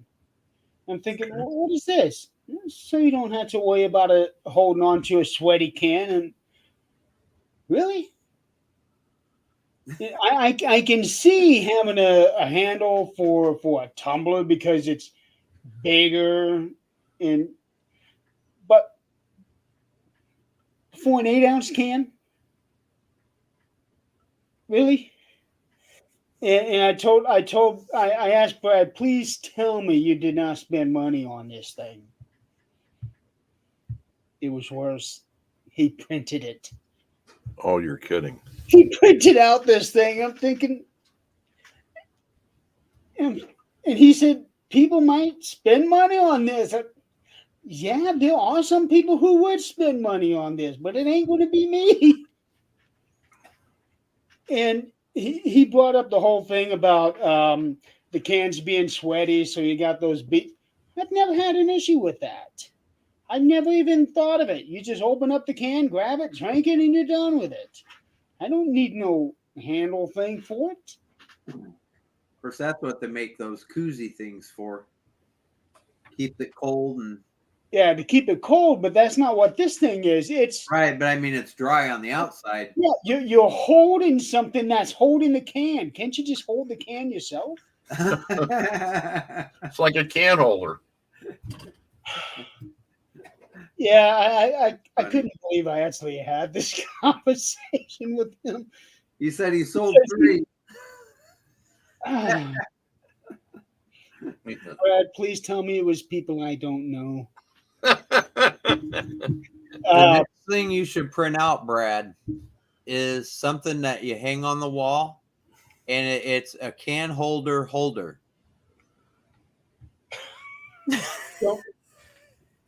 Reggie, don't encourage him. Don't encourage him. But no, Brad is always sending me either pictures or designs of intricate things. And then he sends me that, and I'm like, oh boy. Yeah. That's the end of the conversation right there. We already thought of that one. That's funny. Nikki Cameron is the lady that I was talking about. Nikki's from Australia too. Yeah, she was one of those that that I was thinking of. Yeah, I know like just a handful of people from Australia.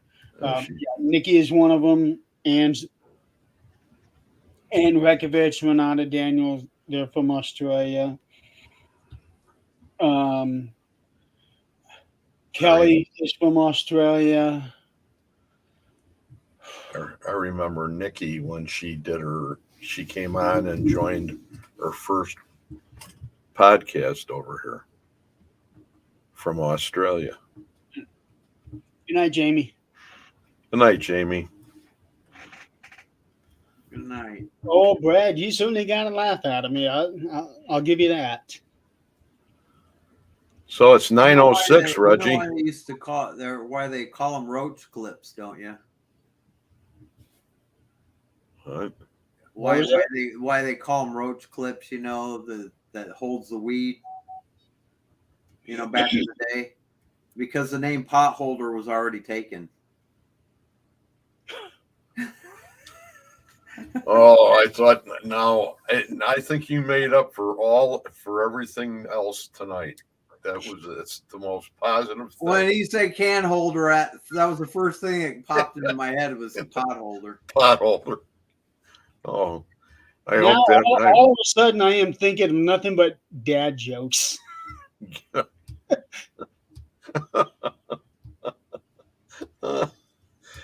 Oh man, how long are we going to go? It's 9:06, 9:07. I didn't even know the time went on like that. Are you? I don't think we're going to see Nick.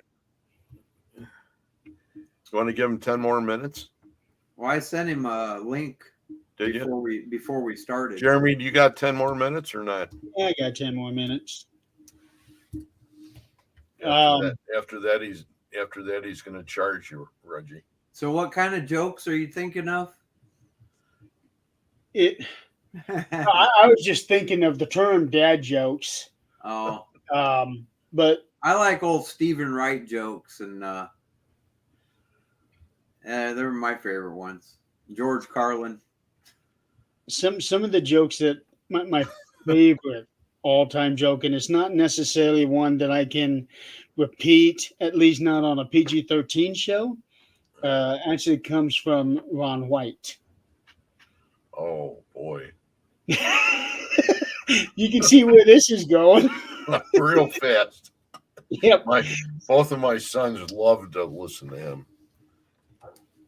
Yeah, but here's the thing. When it comes to Ron White's jokes, is he wrong? No, he's never wrong. Yeah. Never. That's the thing that really, puts the icing on the cake. Yeah, that's the thing. Yeah, But Linda Kruger's here. She was here before. aside from him, the one that I have really enjoyed, at least in the early years, I haven't really seen much of him lately, is Jeff Dunham. Yeah. I have really enjoyed him and Walter, Ahmed, Peanut. Yeah. Oh. I even went to go see his show twice when he came to Fort Wayne. Oh, really? Yep, I went to go see him. I did go see Ron White when he came to Fort Wayne. Did Are you guys going to have another one of those dead fests down there or whatever it was? what is it? A dead fest? Yeah. Wasn't there a dead fest or There was a Dead Con a couple dead years. con? That's Yeah. what Dead Con is dead.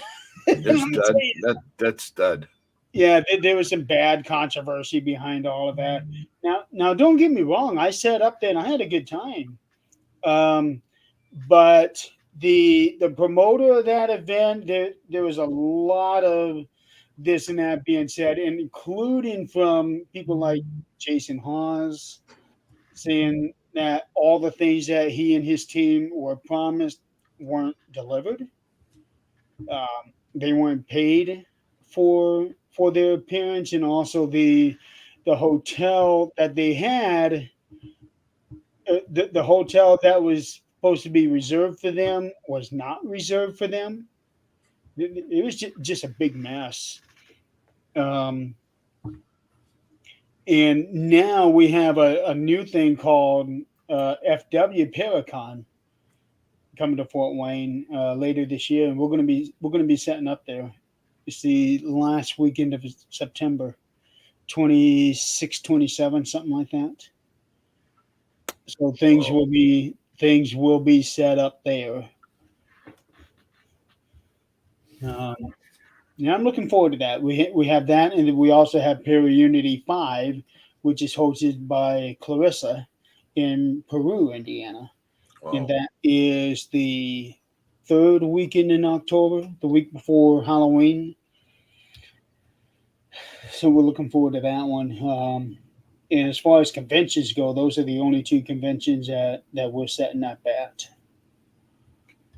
Oh, that's enough. Well, after do what I did 2 years ago, right before my accident, did 4 conventions inside of 5 weeks. Um, and one of those conventions was in Kansas.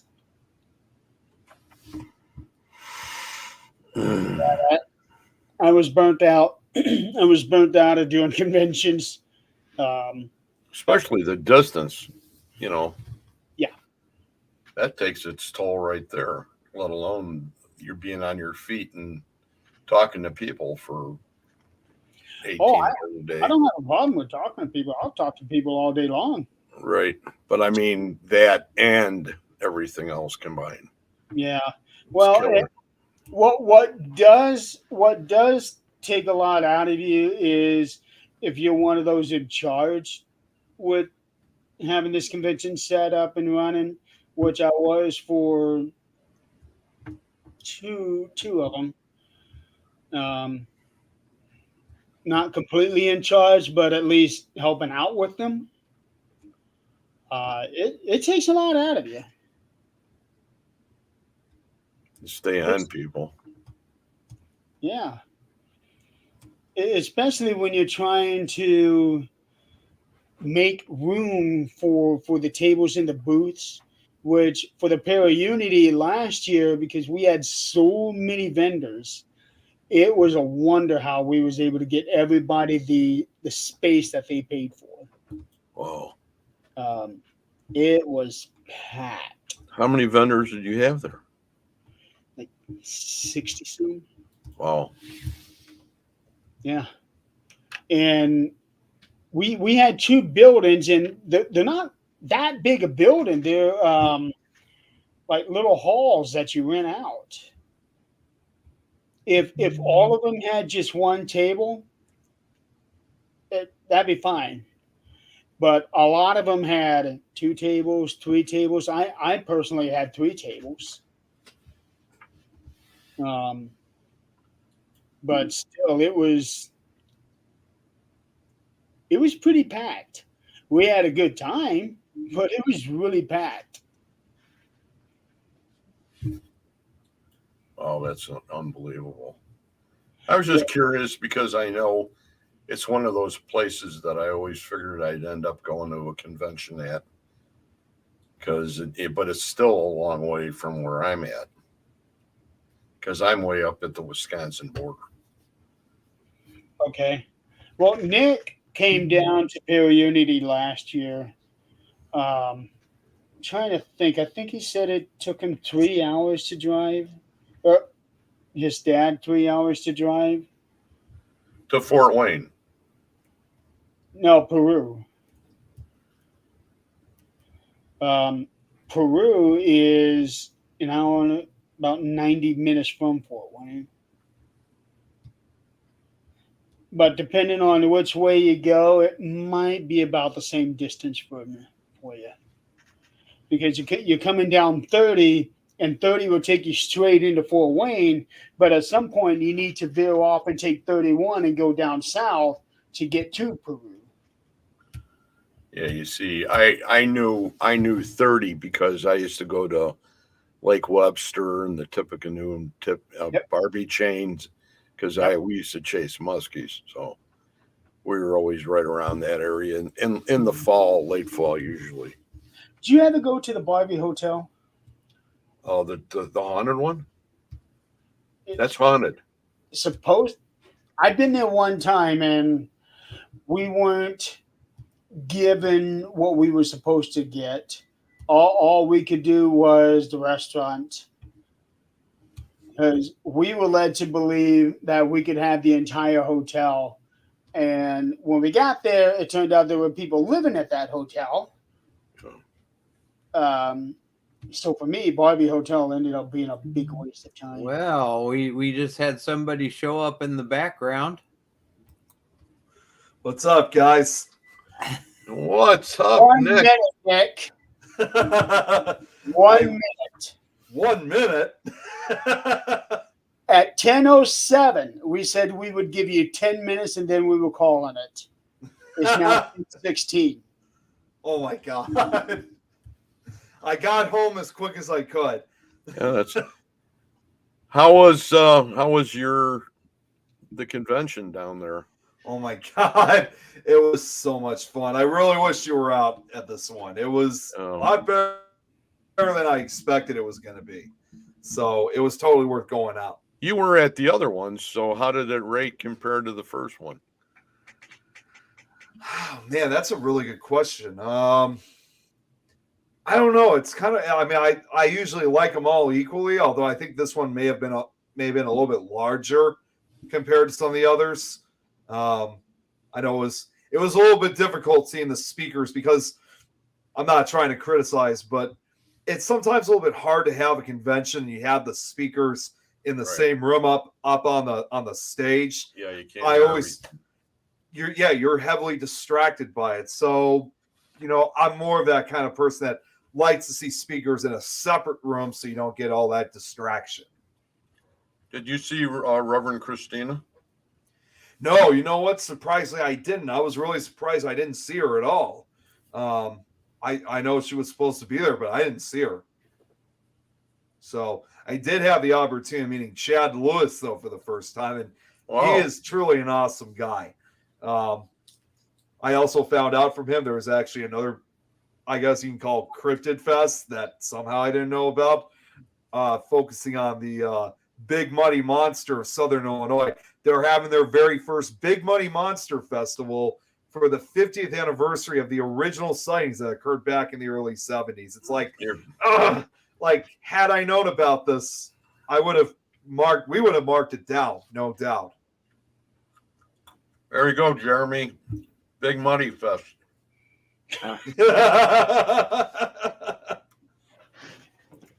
Oh, I don't know about Well, They it's always- nice to meet you, Nick. I just thought I'd say something. Oh, I'm sorry. Yeah, I it's didn't. nice to meet you Finally too. meet you. Definitely a pleasure. I Yeah, mean, everybody. Go ahead. Well, I was just I don't even know where I was going with the interruption just now. I was just I don't know. So you do investigations and stuff too, Nick? Oh yeah, I mean I've been doing this since I was like 14, so for almost 20 years now. Well, I don't think Jeremy's seen any of my videos. Have you, Jeremy? I mean, Just outside of that box one. no. And I'm sure Nick, you probably haven't either on any of the shows, right? No, I haven't seen any of them yet. I'm going to show you just one example of them. That way you guys can kind of see what I do. I was talking earlier to Jeremy and to everybody about my abilities with ITC equipment. Okay. I'm like a mix psychic medium versus ITC. I don't ever hearing and seeing is believing to me, and all my guides know that. And so I'm quite gifted. They really blessed me. The universe has blessed me to a point where I found missing people before. Oh wow. Using the equipment. Well, here's one example. Everybody's seen this video, Greg. I'm going to throw up Dora because it's like one of the most phenomenal ones. I went to this cemetery 3 times. I'm planning on going back again. I was going to do a live there this week, but it got canceled. There's only 74 in the cemetery, and over 40 of them came to talk to me. And it was as clear as Miss Dora Windus. And I even called her back home with me to find out who she was. And this will give you guys a rough idea of my abilities for future. You know, if you're ever nearby and you want me to do anything for you, I will. I love you.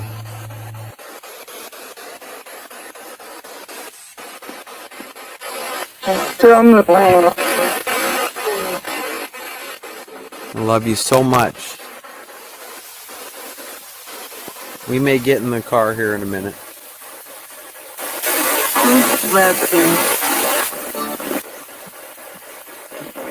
I love you so much. At St. Michael's, who was it that said, "I don't know why, I'm just a fool"? Very beautiful lady's voice.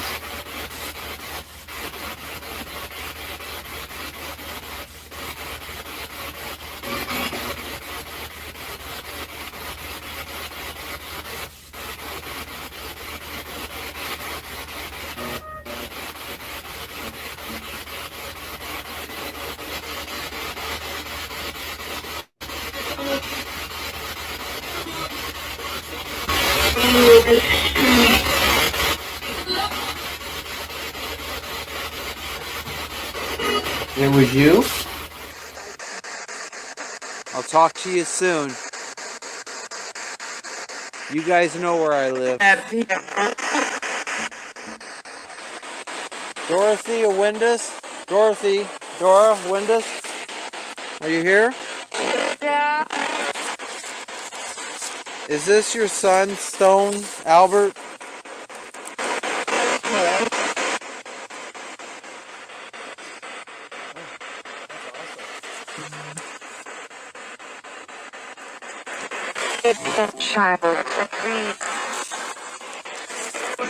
Dora, was that you? This is her husband telling her that I can't save him. And this today we discovered is Albert. Albert was 2 months old. It's Dorothea.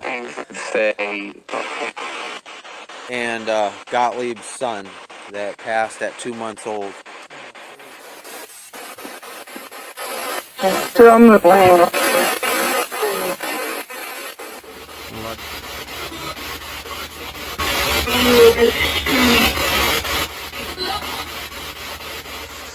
You guys know where I live.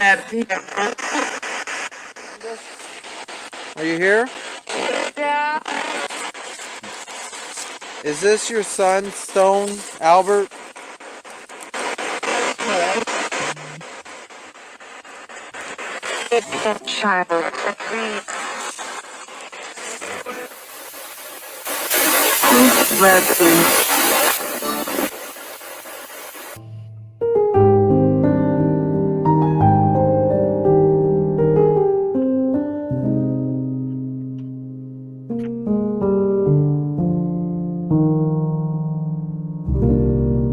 And Virgil was asking, alive at a cemetery? Oh yeah.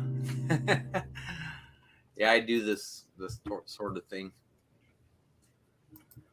Well, that was really fascinating, I have to admit. Yeah, I have several recordings of, I mean, thousands really, but the videos from that cemetery. I've only been to 4 cemeteries. This one, this one I've only been to 3 times, and I've got, believe it or not, I'd heard a piano playing.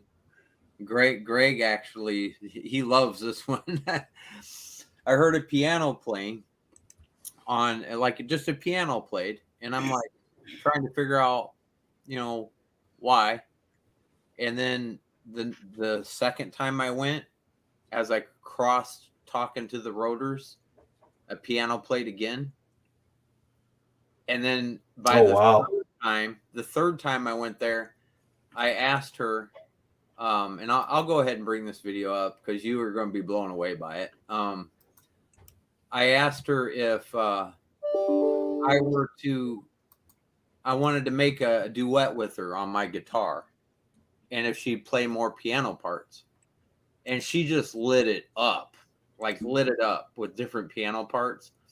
And we've even called her in on one of my podcasts, and she played the piano on one of my podcasts. Oh, really? Yeah, this is Miss Wilma and Rotor, and her husband Albert Rotor. He talks a lot too. I also have talked to all 3 of their kids. This whole cemetery is from the 1800s. So I made this special for Wilma.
Alright, I just hit record on my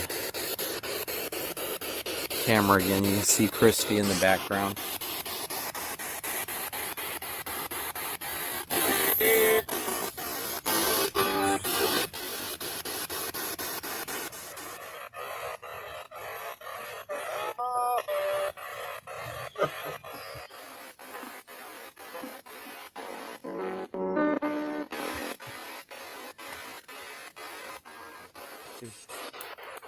Pauline, Emma, Carl,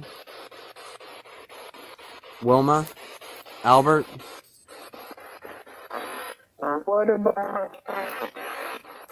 I love you.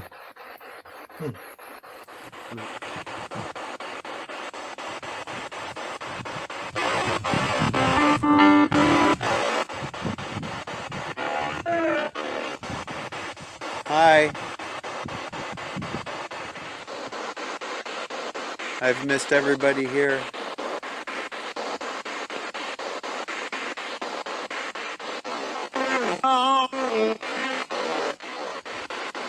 How have you been, sir? Can you try doing another piano part for me? I loved it.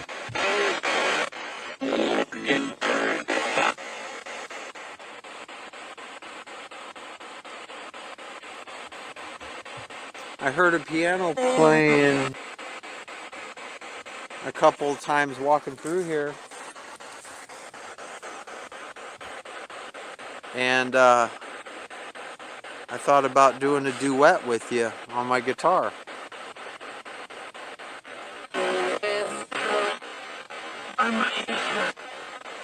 Is that good? That sound good?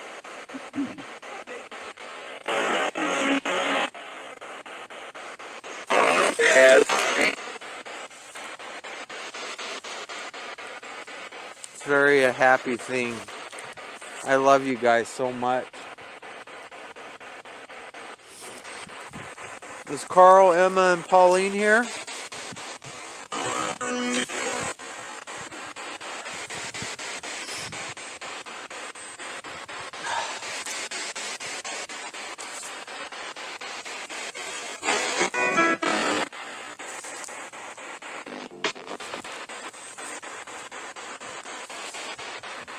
Where is this cemetery at? I was going to ask the same question. Portage, Wisconsin. I'm sorry, what was that? Portage, Wisconsin. Play me another one, Wilma. I heard that. The language is different on the headset. Can you do it again? Yeah.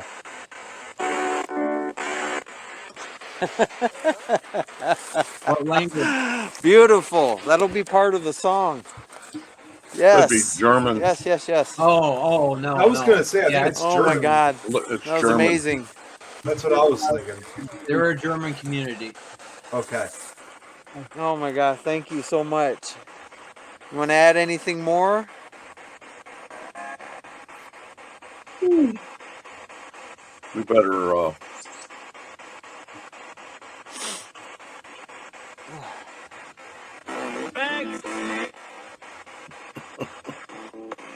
Did you say next week? I don't think I can get back here next week. At the very end of this video, I got all the piano parts next to each other. So you can like hear them all the way through. Oh, thank you. Keep playing it. Oh, that is amazing. Wait, are you hearing this in real time? Yeah.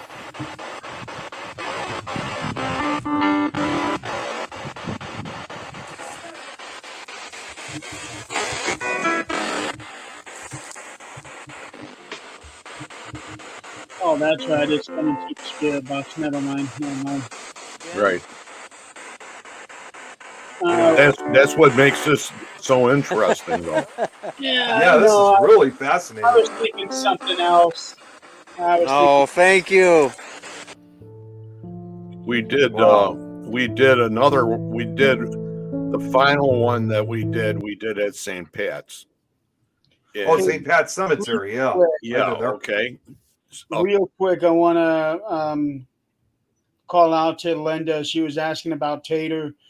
Linda, we were talking about Ron White, and that's where the tater salad came from. That the other Linda was talking about, not a cemetery. We were talking about Ron White, the comedian. Right. Thank you. Thank you for bringing that up, Jeremy. Are we gonna? I think it's gonna be time to go because we've been on here a long time now. I'm sorry that Nick hasn't been on too long. We didn't get a lot of good opportunities to go ahead and ask him a lot of questions. He's a very informative person, and he's been on my show how many times? At least twice, as far as I can remember. Okay, and then one of them was before the Indians, right? It might have been. Cowboys and Indians. And Jeremy's been on the show once. But you know what I want to do to follow up on this too is down the road here, probably in September, October, is have both you guys on, and I'll have Reggie on my side too, so we can talk a little more about everything that we've been talking about, and see how you're doing again, Jeremy, and see where you're at as far as what you got going on by that time. And I'm sure by the time we schedule it, you'll be at 1 or 2 Paracons. Well, it'll also be getting right around that time where I might be having that other surgery. Oh, okay. Well, I'll Yeah. keep in touch with you. So we'll try to make it so that we're on together. I know Nick doesn't really live as far away from me as he thinks, because you live off Quentin Road, right? I'm off. Well, the actual road, like where I live at, it's Landwehr Road. That's where I live off of. Landmere? No, Landwehr. Landwehr. Because we actually, You're believe it not or not, we actually have 2 What's that? That's so that when it gets too hot, you go to the other house. Yeah, we go. Oh, I know what you're thinking. Yeah, because we got 2 houses. Like, so the house that I live in, like where I'm at right now, this is the house I grew up in, the main house here in Glenview, and then the other house, which my dad is actually at right now, is out in Barrington. You're thinking of Cuba Road. That's what it is. Yes. So I'm only a half hour away from Cuba Road. I'm surprised we haven't. Getting really choppy. What's So that? Nick? Your video is getting choppy, and in fact, it's actually almost a little blurry. That's probably because the UFOs landed over his house. Yeah, Getting ready to pick him up for the rest of the week. Yeah, I can see it now because Nick knows too much, so they're coming to take him away. now, yep. And then the government's going to get involved and they get a cover up like nothing happened. Well, do you have anything to add, Reggie, before we say goodbye to everybody? No, not offhand. If you guys want to stick around a minute in the background, once I go off live, we'll talk a little more. Yeah, I can probably stick around for maybe 10 more minutes. Okay. Yeah, I do have a little bit of work that I need to get done tonight before I go to bed. That way, Nick feels like he's been around a little longer. Okay. Yeah. So I'm going to remove us off Good night, the screen. everybody. Yeah, Great thank to you, have everybody. guys. Thank you for playing along. Oh yeah. Yep. Good seeing everyone. Yep. I'm going to run to the bathroom. Out? You just said that live, Greg.